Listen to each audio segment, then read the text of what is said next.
నమస్తే creators YouTube ఛానల్కి support చేస్తున్న వ్యూవర్స్ సబ్స్క్రైబర్స్ ఎప్పుడు కూడా ఆనందంగా ఆరోగ్యంగా ఉత్సాహంగా ఉల్లాసంగా నవ్వుతూ ఉండాలి అని మనసారా కోరుకుంటూ ఒక చక్కటి వీడియోతో మీ ముందుకొచ్చాను. నేను మీ సత్య. ఓం గం గణపతి నమః, ఓం శ్రీమాత్రే నమః, ఓం హం హనుమతే నమః. సకల రోగాలను హరింపజేసి జన్మ జన్మ పాపాలను పోగొట్టే రథసప్తమి యొక్క విశేషాలను విశిష్టతను ఈరోజు వీడియోలో తెలుసుకుందాం. సూర్యనారాయణమూర్తి మనందరికీ కూడా కనిపించేటువంటి ప్రత్యక్ష దైవం. సమస్త జీవులకు ప్రాణప్రదాత ఆయన. సమస్త జీవజాలం సూర్యునిపైనే ఆధారపడి ఉంటుందని ఋగ్వేదం చెబుతుంది. అందుకే మన వైదిక సాంప్రదాయంలో సూర్యభగవానుడికి విశిష్ట స్థానం కల్పించబడింది. ఆయన త్రిమూర్తి స్వరూపుడుగా భావించి కొలుస్తూ ఉంటాం, ఆరాధిస్తూ ఉంటాం. ఉదయం బ్రహ్మరూపంగా, మధ్యాహ్నం పరమేశ్వర స్వరూపంలో, సాయంకాలం విష్ణువుని రూపంగా స్తుతిస్తూ ఉంటాం, ఆరాధిస్తూ ఉంటాం. సూర్యభగవాను గురించి ఆరాధించే పర్వదినమే రథసప్తమి. ఇది మాఘమాసంలో శుద్ధ సప్తమి నాడు వస్తుంది.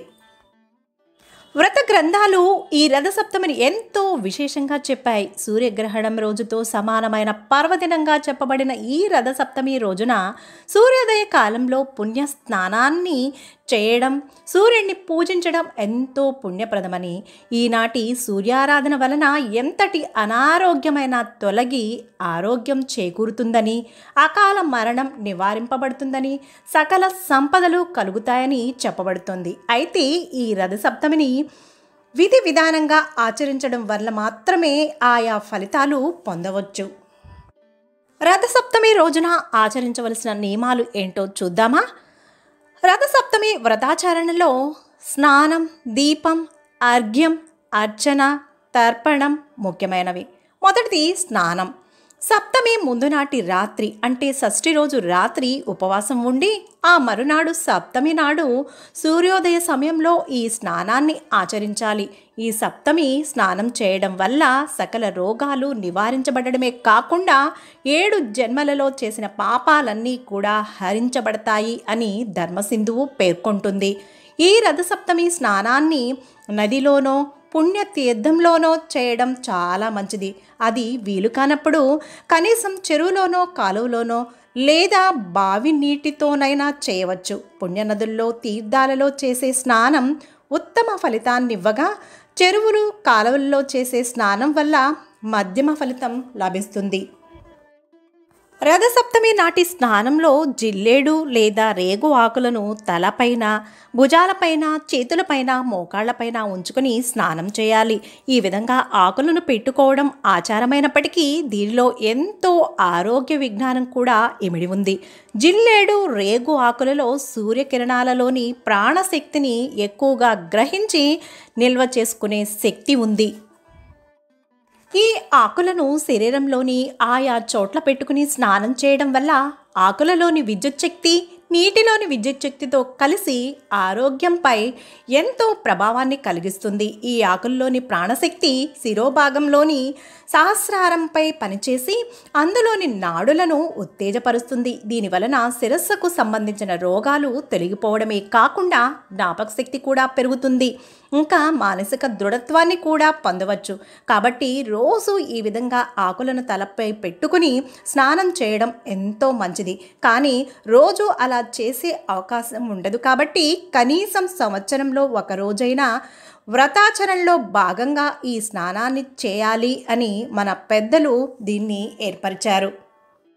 వ్రతాచరణలో రెండవది దీపం. స్నానానికి ముందు బంగారు, వెండి, రాగి లేదా ఇనుముతో చేసిన ప్రమిదలో దీపాన్ని వెలిగించుకొని ఆ దీపాన్ని తలపై పెట్టుకొని నమస్తే రుద్రరూపాయ రసానాం పతయే నమః, అరుణాయ నమస్తేస్తు హరిదస్వ నమోస్తుతే అనే మంత్రంతో సూర్యున్ని ధ్యానిస్తూ ఆ దీపాన్ని స్నానం చేయనున్న నీటిలో వదలాలి. ఆ దీపాన్ని ఆవు నెయ్యితో వెలిగించడం శ్రేష్టం. అది కాకపోతే నువ్వుల నూనెతోనో లేక ఇప్ప నూనెతోనో వెలిగించవచ్చు. దీపాన్ని నీటిలో వదిలిన వెంటనే, అంటే ఆ నీటిని ఎవరూ తాకకముందే స్నానాన్ని చేయాలి.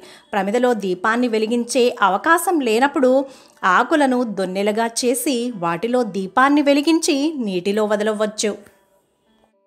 ఇక మూడవ ఆచారం అర్ఘ్యం. స్నానం తర్వాత సూర్యభగవానికి అర్ఘ్యం ఇవ్వాలి. ఈ అర్ఘ్యాన్ని సప్తసప్తివహ ప్రీత సప్తలోక ప్రదీపన సప్తమీ సహితో దేవ గృహాణార్ఘ్యం దివాకర అనే మంత్రంతో అర్ఘ్యాన్ని ఇవ్వాలి ఆ సూర్యనారాయణమూర్తికి.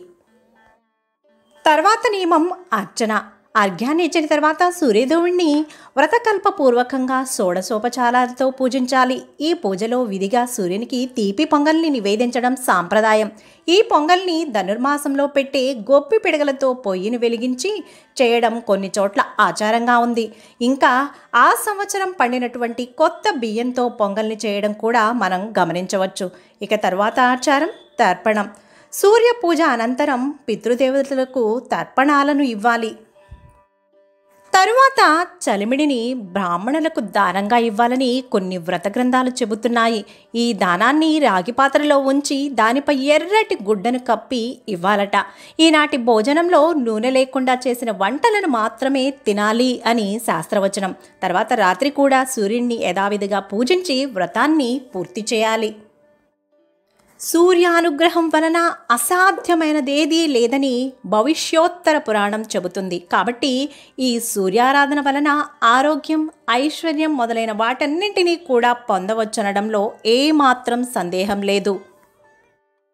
విన్నారు కదండి, రథసప్తమి రోజు ప్రత్యక్ష దైవమైనటువంటి ఆ సూర్యనారాయణమూర్తిని స్నానం, దీపం, అర్ఘ్యం, అర్చనం, తర్పణం మొదలైన ఉపచారాలతో ఆ స్వామిని పూజిస్తే సకల రోగాలను హరింపచేసి జన్మ జన్మ పాపాలను పోగొడతాడు అని చెప్పడంలో ఎలాంటి సందేహమూ అవసరం లేదు.